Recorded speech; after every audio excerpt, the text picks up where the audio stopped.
Hi, good evening, ladies and gentlemen. This is going to be a little off the normal shit. But what I started to realize lately was I got way too many bottles. I mean, this is not a flex, but it's like I got bottles starting to stack up. They're starting to stack up 2 and 3 deep. There's so many of them, and most of them don't have a lot of liquor left in them. So if I don't start drinking them, they're going to oxidize. They're not going to be as good as they used to be. So last night, I pulled out the Iran. It had like maybe this much left in it. I drank it. It was fantastic. And it set myself to thinking, maybe I should do a revisit on all of these. Now, the Iran 10 was spectacular. It was probably everything I remembered. You can go back and watch the original video. It was a malt powerhouse. Iran is making some really good stuff. There was only this much left in the bottle probably. So I killed it last night and I was like, God damn, this is probably as good or about the same as I remember it. You'd have to go back and look at the original video. I'm not going to bother doing that. This is a malt powerhouse. I loved it. I loved every second of it. I went into the Spay Burn. I did a couple of them. This one's the Brandon O'Rock. This was very good too. Another malt powerhouse. Not age stated. You can go back. I've done reviews of all these. But what I keep doing is accumulating these bottles up on my shelf with just a couple of shots left in them, keeping them around, hoping that, hey, maybe a friend will come by and they wanna try a shot of. Ain't nobody coming by asking me for a fucking shot of a Rand 10 or a Spay Burn, Brandon O'Rock, or whatever you wanna, however you pronounce it. So I made the decision. I'm like, I gotta kill off these bottles because I'm always buying new bottles. And when you've got this much liquor left in the bottom of a bottle, it's just going to get oxidized and go bad. And I can always find these bottles again because I found them for the first time. So luckily for me, I have access to a lot of these bottles. They're not hard to find.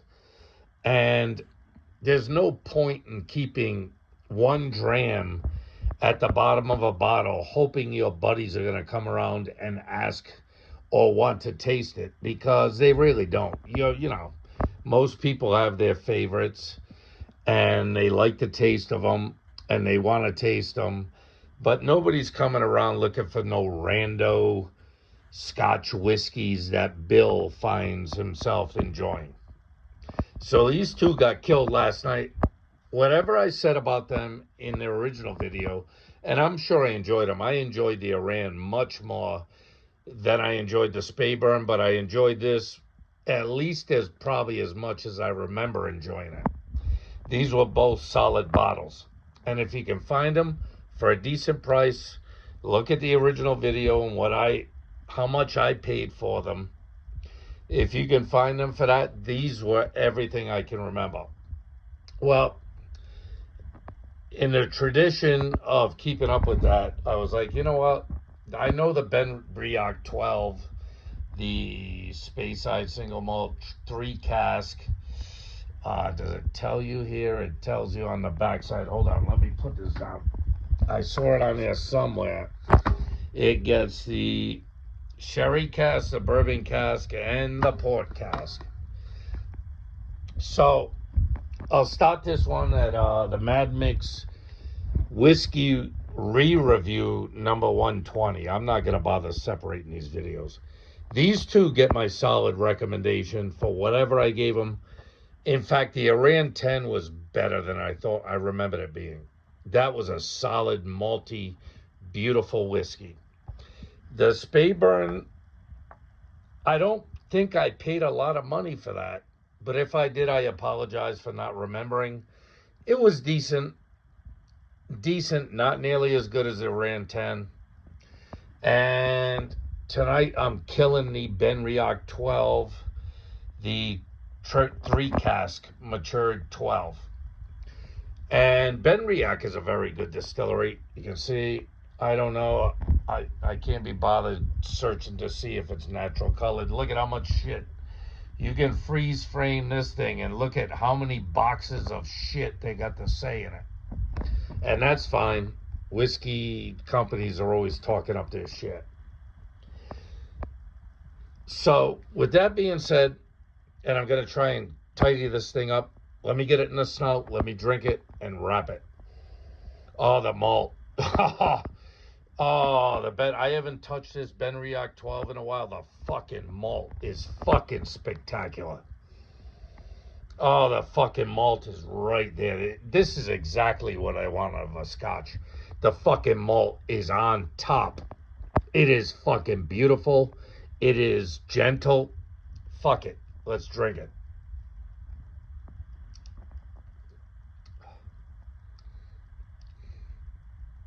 Oh, this scotch is all malt. Maybe hints of fruit, no spice, maybe very little spice in the background. All right, this is where I put it down. I give the, whatever the Iran got, it was probably too little. That was spectacular. The Speyburn, this was a cheaper bottle, no age statement. It was fine. I could understand why you wouldn't want to buy it again. The Ben Riach 12, they call it the 3 cask. I don't remember what I gave this either, but on the revisit, it is exactly what I want in a fucking scotch. Malt character up front, a little bit of fruit, gentle spice, not too much. I don't like too much spice. If I want spice, I'll get a rye whiskey. So, with that being said, I'm going to start a new series where I fucking start emptying some of these many bottles of whiskey that are sitting here with just the slightest bit of alcohol in it. I don't want to waste them. I don't want to over-oxidize them. I'm not particularly... They don't hold any kind of, place in my heart that I need to hold on to them. But I came in... For a while, I've been thinking, let me hold on to this bottle, even if it's only this much. Maybe someone will want to try it. Let me hold on to this bottle, even if there's only this much. Maybe someone will want to come around and try it. Let me hold on to this beautiful Ben Riach 12 because maybe somebody's going to want to fuck that. I'm done with that shit at this point. I never drink the same bottle of whiskey twice unless I really like it. And I'm not going to hold on to these nearly empty bottles hoping that somebody's going to want to come around and drink it. You know what I mean? They're going to go bad after a while. These bottles aren't old. They may look old. A lot of them came from the musty dusty. But I'm not going to keep these nearly empty bottles around anymore hoping that somebody's going to want to get a taste of them. No, I'm going to enjoy them. I bought them. I like them. I'm going to enjoy them. And I'm going to make room on my shelves for the new bottles that are going to be coming because there's always a new bottle, people. You know what I mean? My curiosity always gets the best of me. I've got to try everything I can try that I like. I'm not buying rando bourbon bottles because bourbon bottles just don't do it for me. But if I can find a rando scotch in any liquor store anywhere on the planet Earth, I'm going to buy it. Especially if it looks interesting or I've heard somebody that I trust talking about whiskey who says that's a good bottle. Pick that up. Enjoy it. That's what so I think going forward, some of my whiskey reviews are going to be reviews of me emptying the last of some of these bottles and having a reevaluation of what I think of them. I'm not going to bother watching my old videos. I can't be bothered. Whiskey drinking is about enjoying the moment you drink it. And though, like I said, the Iran, I stand behind this. The Iran is a solid whiskey. The Speyburn no age statement, solid for its price. Solid for its price. This Benriach 12, one more sip, and we're out. One more sniff. Oh, that malt, that fucking malt. Benriach is doing it. One more sip. So as it's fucking beautiful. So as the first reevaluation series, that Benriach 12 is so good. So good. Everything you could want in a Scotch malt, single malt whiskey. Everything you could want. Expensive. I don't remember what I paid for it. I imagine it's probably like $70, $80 for a 12-year-old like this. You can go rewatch the video or not. But this, before I throw this fucking bottle and this tin out, although some of these bottles I'm saving to put my own whiskey in, but I gotta unlabel them. I don't know what I'm gonna do. I'm caught between taking the labels off of old bottles and putting my whiskey into it, or just saving the aggravation and buying new bottles with corks and putting it into it.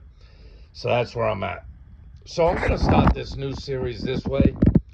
I'm going to start emptying some of these bottles that are damn near done and looking back a little bit on my memories of what I remember these being and revisiting them and then tossing them in the garbage instead of keeping this much in the bottom of a fucking bottle for no reason to wait for it to die a slow death. No Scotch whiskey deserves to die a slow death.